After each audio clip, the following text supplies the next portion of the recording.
Ok, j'avais une question qui était revenue, c'était comment survivre à mon premier cours, premier mois, première année. On va étendre à la première année, c'est quand même plus simple. Première chose, je pense, c'est de venir évidemment au cours technique et d'essayer pendant la phase randonnée, la phase combat, de refaire les techniques qu'on a vues. Même si on n'a pas vraiment apprécié, qu'on se dit « ah, ça ira pas dans mon jeu », on essaye de refaire. Ça va aider le corps, la mémoire à assimiler ces mouvements. Et je pense que c'est comme ça qu'on évolue grandement techniquement.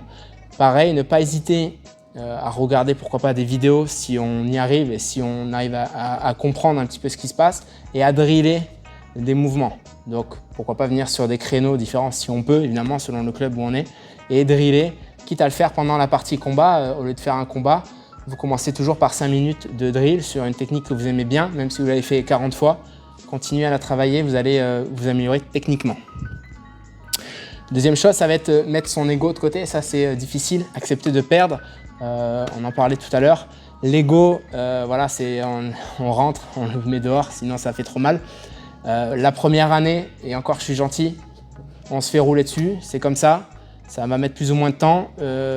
Mieux on va l'accepter, mieux on va accepter les situations et justement essayer de les comprendre et de les résoudre. Plus vite, encore une fois, on va pouvoir évoluer. On revient à cette force, rester souple, d'accord, on en parlait aussi tout à l'heure dans l'autre vidéo. Plus je vais utiliser de force, moins souvent ça veut dire que j'accepte la défaite.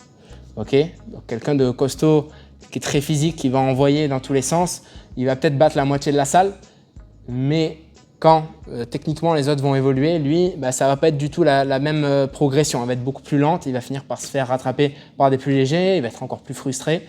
Et on peut rentrer comme ça dans un cercle où des gens viennent me voir au bout de 3-4 ans de jiu-jitsu, ils me disent j'ai l'impression de ne plus évoluer, je vois les mecs qui arrivent au bout d'un an, ils sont meilleurs que moi.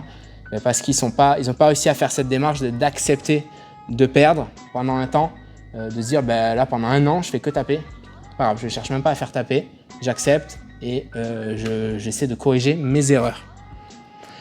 Autre chose, surtout quand on est sur peut-être les 3 premiers mois, c'est ne pas hésiter en combat à prévenir son partenaire au début du combat. Je débute. Si tu as des conseils, si tu as des corrections à faire, n'hésite pas. Ne fais pas une guerre de fou parce que en fait, on ne comprend pas au début, on est d'accord, on passe plusieurs mois sous l'eau. Voilà, prévenir ses partenaires.